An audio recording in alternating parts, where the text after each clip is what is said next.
देखिए, पंजाब बायपोल के जो आज नतीजे आए हैं वो बहुत उत्साहवर्धक हैं। मैं पंजाब में आम आदमी पार्टी की इकाई के एक एक कार्यकर्ता, एक एक समर्थक, एक एक वर्कर को बहुत बहुत बधाई देता हूं। और आज अरविंद केजरीवाल जी के नेतृत्व में भगवंत मान जी की सरकार के जो काम थे उस पर मोहर लगी है। आज जो 3 सीटें 4 में से हम जीते हैं, ये वो 3 सीटें हैं जो आज तक आम आदमी पार्टी कभी भी पंजाब की राजनीति के इतिहास में नहीं जीती। 2022 में जब पंजाब विधानसभा का चुनाव हुआ था तो आम आदमी पार्टी की एक लहर थी, एक आंधी थी, एक सुनामी था। उस आंधी और सुनामी में भी ये 3 सीटें हम नहीं जीत पाए थे, लेकिन इस बायपोल में हम ये 3 सीटें जीते हैं। इसका एक ही अर्थ है कि पिछले 2.5 साल में पंजाब में आम आदमी पार्टी की सरकार ने जो काम किए, उस काम से प्रभावित होकर उन 3 विधानसभाओं की जनता ने भी आम आदमी पार्टी का दामन थामा है।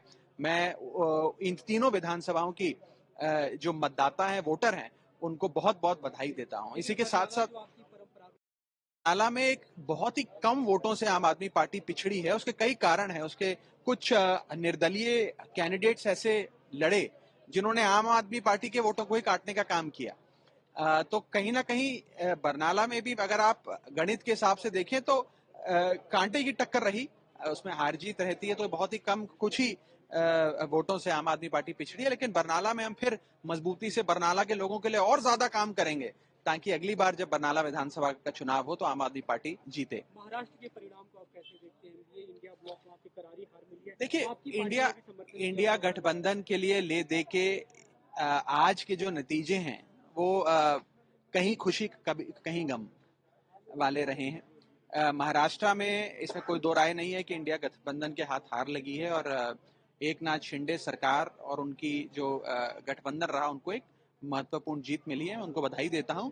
और झारखंड में एक नेगेटिव टाइप ऑफ पॉलिटिक्स, एक वेंडेटा पॉलिटिक्स को जनता ने नकारा है और झारखंड के मुख्यमंत्री हमारे प्रिय मित्र हेमंत भाई को जनता ने अपनी पलकों पे बिठाया है, खूब आशीर्वाद दिया, प्यार दिया और एक बहुत बड़ी बहुमत से वहां इंडिया गठबंधन जीता है। तो मैं झारखंड की जनता को बहुत बहुत बधाई देता हूं। मुझे लगता है कि झारखंड की जीत से एक नेगेटिव टाइप ऑफ पॉलिटिक्स जो है कहीं ना कहीं वो कमजोर होगी या खत्म होगी और एक गवर्नेंस और काम की राजनीति को इस देश में बढ़ावा मिलेगा। महाराष्ट्र के पीछे क्या कुछ रणनीतियां आपको लगता है कि कमी रह गई, गड़बड़ जा रही? देखिए, उस पर बैठ के विस्तार से चर्चा करेंगे कि क्या महाराष्ट्र में क्या कमी रही या क्या चीज चली।